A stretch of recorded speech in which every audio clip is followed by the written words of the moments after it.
नाज़रीन, सऊदी अरब का एक दौरे आफ्तादा गांव लीना अहद कदीम में एक तारीख के कई अजायबात पर मुश्तमिल है। यहाँ हज़रत सुलेमान अलैहिस्सलाम के लश्कर के लिए जन्नात के खोदे हुए 300 कुएँ भी हैं। इनमें से बेशतर अगरचा नाकारा हो चुके हैं, मगर 20 कुओं से अब भी लोग मीठा पानी हासिल करते हैं।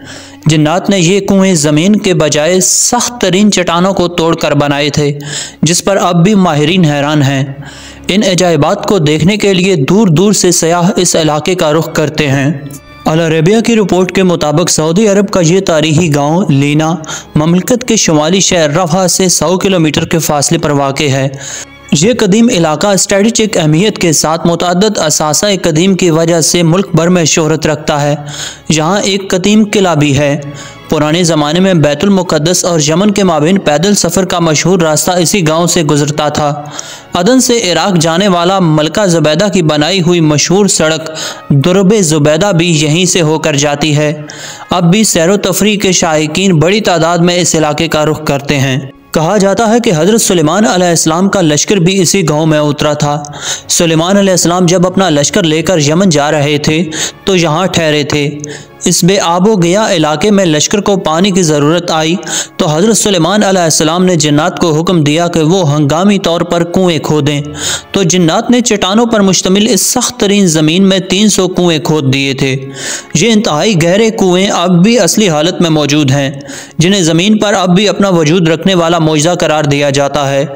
जिन्नात ने चट्टानों को काटने के लिए ड्रिल मशीन की तरह कोई आला इस्तेमाल किया था, जिसके निशानात अब भी कुओं के चारों तरफ वाज़े तौर पर देखे जा सकते हैं। माहिरीन आज भी इस पर तहकीक कर रहे हैं कि जिन्नात ने आखिर किस तरह इन सख्त तरीन चट्टानों को 60 से 80 मीटर गहराई तक काटा था और इन्होंने कौन से आलात की मदद हासिल की थी। अगरचा इन 300 में से इस वक्त सिर्फ 20 कुएँ ही कारामद रह गए हैं, ताहम सारे कुओं के निशानात अब भी यहाँ मौजूद हैं।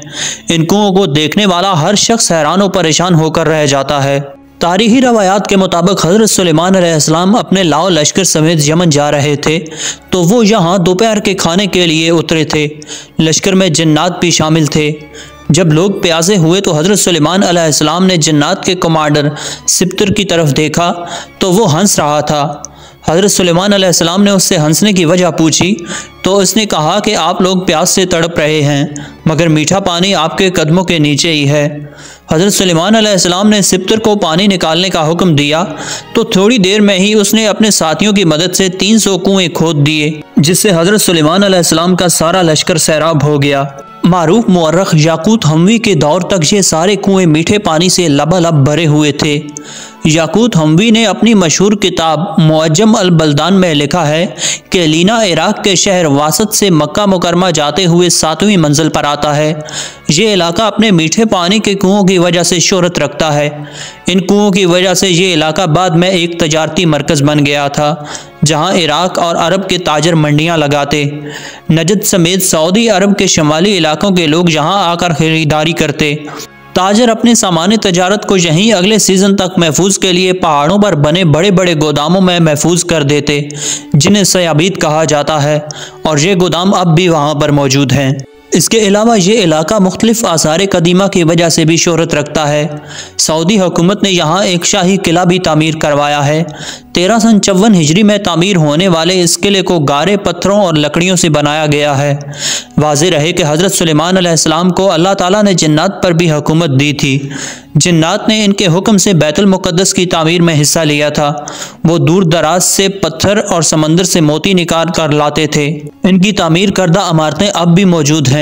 इसके अलावा भी हज़रत सुलेमान अलैहिस्सलाम जिन्नात से बहुत से काम लेते थे, जिसका जिक्र कुरान करीम में बड़े वाज़ेह तौर पर किया गया है। नाज़रीन, अगर आपको हमारी ये वीडियो पसंद आई हो तो वीडियो को लाइक और चैनल को सब्सक्राइब ज़रूर से कीजिए। मिलते हैं बहुत जल्द एक और वीडियो के साथ। तब तक के लिए अल्लाह हाफिज़।